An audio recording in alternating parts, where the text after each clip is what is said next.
Hi, this video will focus on Module B, the close study, and we'll have a focus on A Curious Incident of the Dog in the Nighttime by Mark Haddon.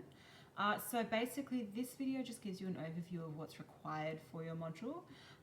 Essentially, you need to know obviously the entire plot line, and you also need to have a consideration for the language forms and features in detail, particularly because it is quite a complex text given the nature of its language as well as the integration of visual features. So what you need to be doing is actually having a think about how you interpret the text. So what do you think it's about? Does it communicate to all of us? Does it have a particular like activism-ish kind of perspective? So does it create a new understanding of people with learning difficulties? Is it more about, developing the reader's empathy? Those kinds of things. So you can have your own interpretation of the text as well as understanding all of its elements. So through developing that personal response, what you need to do is actually have a focus on the ideas within the text, so what makes it unique, all right? And so not any old text can go onto this prescription, onto the prescriptions for this module. They tend to be very distinctive in their qualities and have a very crafty manipulation of language and of techniques, and as I said before, particularly for Haddon, of the visual elements to help you understand the world of the protagonist.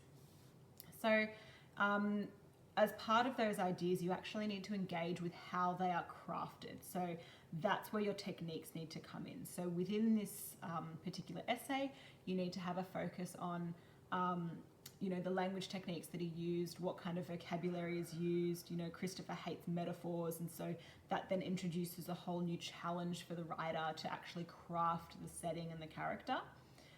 Because obviously a lot of the time writers use metaphors, similes, things like that to develop that description.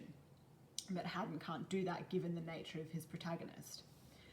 And so as a result of integrating or investigating the ideas as well as the characteristics of the language and the form, you then interrogate what makes the novel distinctive. So, what makes it unique or special?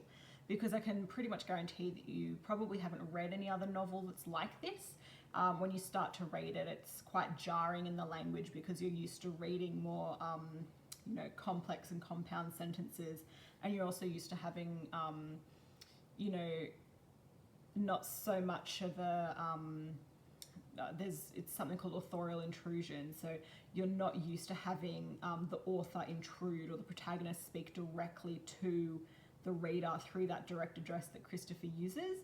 And so it can sometimes be a little bit confronting when you first start to read it, but it actually develops a very interesting understanding of people who have learning difficulties, and even to a wider extent, it investigates how we as people overcome challenges and how that can lead to independence or success. And I think that's quite an endearing quality of the book. So when it says distinctive, you want to look at, what makes it unique or special, okay, and what are the qualities in particular? So is it the use of the footnotes? Is it the structure? Is it the fact that it's a character who is,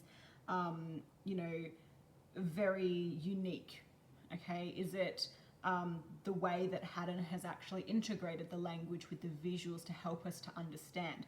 What is it about the book that makes it distinctive? Okay, and what qualities are they that provide it with that uniqueness?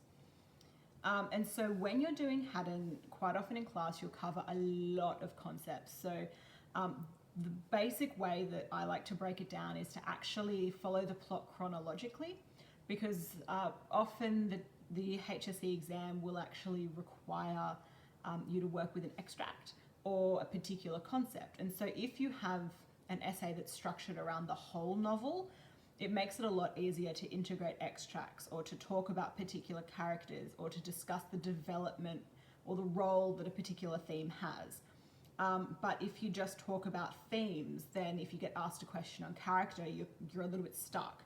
Same thing goes for if you just talk about characters but then you get asked on a theme or an extract, you get stuck. So you want to have at least 3 paragraphs that actually cover Christopher's development as a character from start to finish, and then also to kind of engage with the particular themes that are developed throughout, like, you know, trust, as well as the issues like, you know, individuals with learning difficulties and how they're treated. So you want to kind of track how the novel progresses, as well as how the themes and the ideas are developed within that structure. And so now we'll have a look at your body paragraphs and some possible evidence to put into that.